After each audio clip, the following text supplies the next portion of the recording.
let's talk about the last thing that can happen with integration by parts. Sometimes when we start integration by parts, we go around in circles. What that means is we start doing integration by parts, we end up having to do integration by parts again, and we end up with the integral we started with.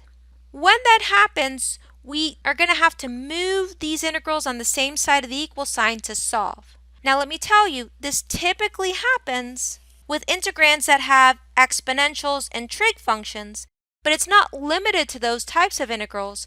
So let's look at examples 9 and 10, where we have integrals that go around in circles. Now I will let you know, since it goes around in circles, we're going to have to be really careful with our notation, make sure we line things up so we don't get lost with all the numbers. Let's find the indefinite integral for number 9. We have e to the 4x times the cosine of 2x dx. Not basic form, not a u sub. I'm going to liate. I don't have logs, I don't have inverse trig, I don't have algebra, so my u here is going to equal the trig portion. If u is equal to the cosine of 2x, the derivative du would be negative 2 sine of 2x dx. On the other side, let's do our dv. Our dv is going to be that e to the 4x dx. So using our shortcut to integrate that, that's going to be 1/4 e to the 4x, because this guy here is a 4 and the reciprocal of the coefficient of that linear term is 1/4. Then the indefinite integral of e to the 4x times the cosine of 2x dx is going to equal u times v, the cosine of 2x, times 1/4 e to the 4x minus the integral of 1/4 e to the 4x times negative 2 sine of 2x dx. Cleaning this up, we have 1/4 e to the 4x cosine of 2x, and then minus 1/4 times a negative 2 is going to be positive 1/2. We're going to pull that number right out of the integral, and then that's the integral of e to the 4x sine of 2x dx. Well, this is not something that I can integrate. It's not basic form. It's not a u sub, so I have to use liate again. Liate says you choose logs, inverse trig, algebra. Well then trig, I do have trig. So if my u is equal to the sine of 2x, the derivative du is equal to 2 cosine of 2x dx. Your dv is what's left.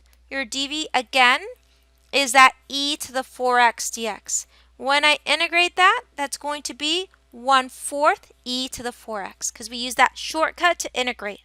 Then this guy here becomes 1/4 e to the 4x cosine of 2x plus 1/2 times, because this guy here is now u, so sine of 2x, times v, 1/4 e to the 4x, minus the integral of v, 1/4 e to the 4x, and then du, 2 cosine of 2x dx.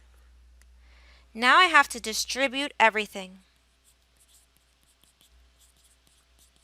When I distribute the 1/2 here, 1/2 times the sine of 2x times 1/4 e to the 4x is 1/8 e to the 4x sine of 2x. Here I have 1/2 times 1/4, which is 1/8, times 2, which is just 1/4. And then don't forget it's going to be negative. So negative 1/4 the integral of e to the 4x cosine of 2x dx.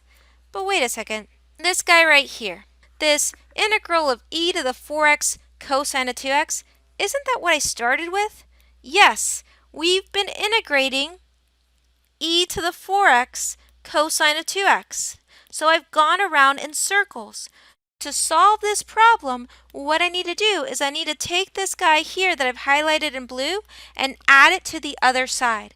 If I add 1/4 the integral of e to the 4x cosine of 2x to both sides of this equal sign, so plus 1/4 the integral of e to the 4x cosine of 2x dx, what's going to happen is that over here on the right-hand side, it's going to cancel.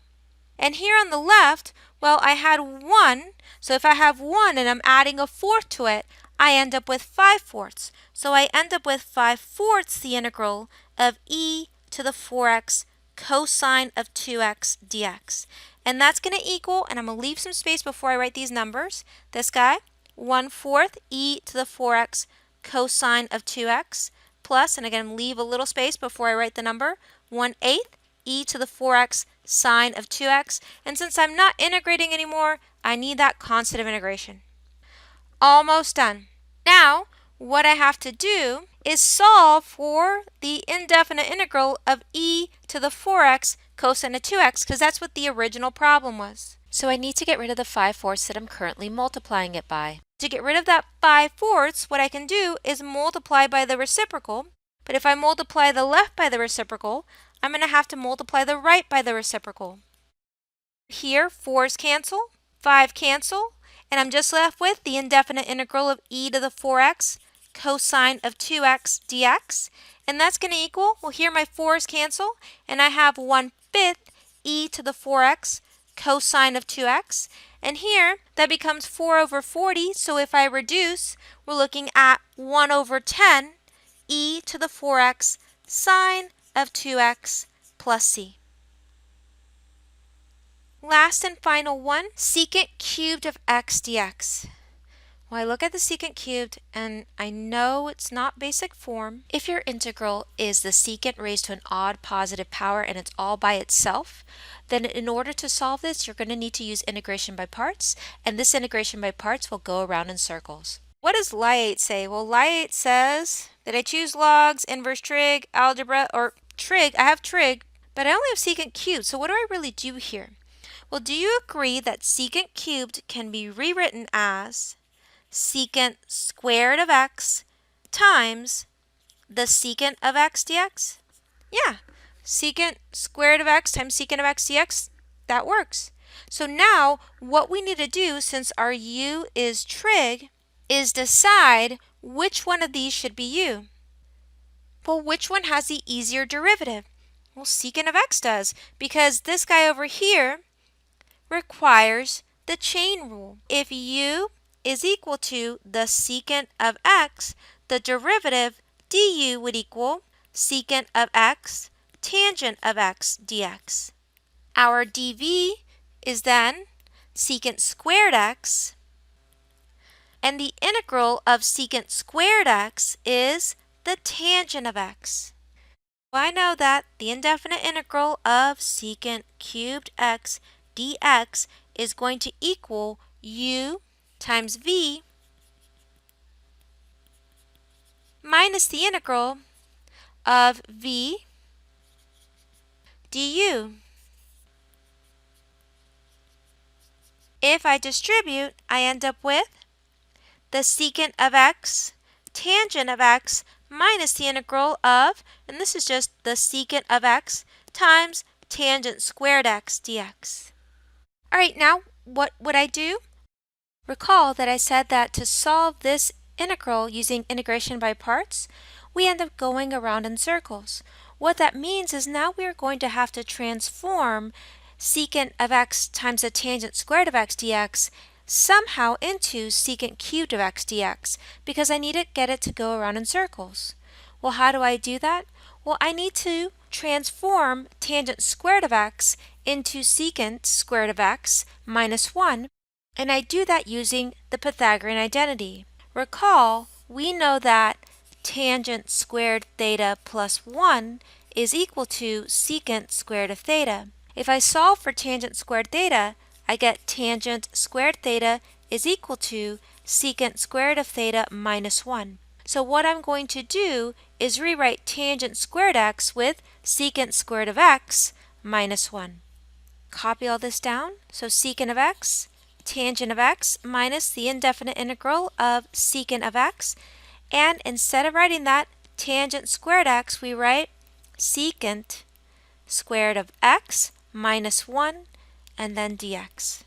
Now if I distribute, I end up with secant of x, tangent of x, minus the indefinite integral of secant cubed x minus the secant of x dx. Well, here's that secant cubed that I needed in order to go around in circles. So what I need to do is separate secant cubed minus the secant of x. I need to separate that integral. And we're allowed to do that because we can split up integration over addition and subtraction. This then becomes secant of x tangent of x minus the indefinite integral of secant cubed x dx, and then distributing that negative to that negative, I get plus the indefinite integral of the secant of x dx.